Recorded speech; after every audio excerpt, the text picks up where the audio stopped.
Rabindra ढाडले road to UFC जिते कति कमाउँछन्? हो दर्शकबिन, आजको यस भिडियोमा हामी यसै विषयमा चर्चा गर्नेछौँ। यदि रविन्द्र ढाडले रोड टु UFC जिते कति कमाउन सक्छन्?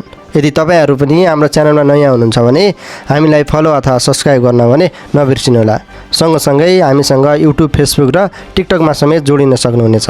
रविन्द्र ढाड अहिले नेपालको MMA इतिहासकै सबैभन्दा ठुलो यात्रामा छन्। रोड टु UFC सिजन 5 को सेमिफाइनलमा उनले अगस्त 28 मा न्युजिल्यान्डका अनडिफिटेड फाइटर कासी मोडरोगको सामना गर्दैछन्।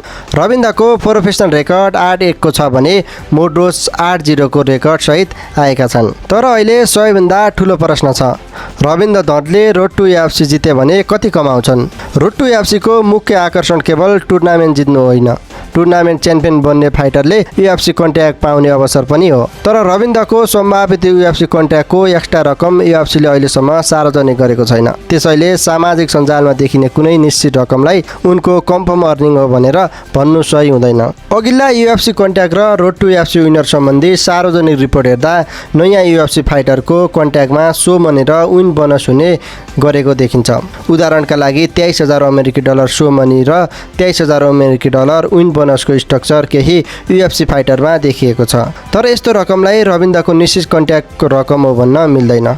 यदि भविष्यमा उनको कन्ट्र्याक्ट पनि यस्तै स्ट्रक्चरमा भयो भने फाइट जित्दा 46,000 सम्म हुन सक्ने एउटा सम्भावित उदाहरण बन्न सक्छ। तर यो अनुमान मात्र हो, रविन्द्रको अफिसियल स्यालेरी होइन। अब यसलाई नेपाली रुपियाँमा हेर्दा $46,000 करिब 60 लाख रुपियाँभन्दा बढी पर्न सक्छ।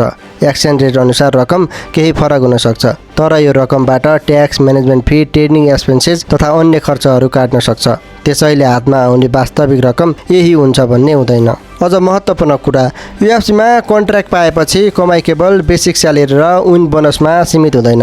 पर्फर्मेन्स बोनस जस्ता अतिरिक्त अवसर पनि हुन्छन्, तर यी ग्यारेन्टेड हुँदैनन्। त्यसैले रविन्द्रले रोड टु UFC जिते UFC रोस्टरमा प्रवेश गरे भने उनको वास्तविक अर्निङ उनको कन्ट्र्याक्ट, फाइट रिजल्ट र बोनसमा निर्भर हुनेछ। तर त्यसका लागि पहिलो कदम भनेको कासी मोडरोगलाई हराउनु हो। UFC को आधिकारिक जानकारी अनुसार रविन्द्र र कासी मोडरोग बीच ब्यान्टमवेट सेमिफाइनल अगस्त 28, 2026 मा साङ्घाईमा हुँदैछ। रविन्द्रको यो फाइट जिते भने उनी टुर्नामेन्ट फाइनलमा पुग्नेछन् र त्यसपछि UFC कन्ट्र्याक्टको सपना झन् नजिक पुग्नेछन्। त्यसैले अहिले रविन्द्रका लागि प्रश्न केवल कति पैसा कमाउने भन्ने होइन, प्रश्न हो के रविन्द्र ढाड रोड टु UFC जितेर UFCमा प्रवेश गर्ने पहिलो नेपाली फाइटर बन्न सक्छन्। अगस्त 28 को कासी मोडरोग विरुद्धको फाइटले उनको यात्रामा अर्को ठुलो अध्याय थप्नेछ।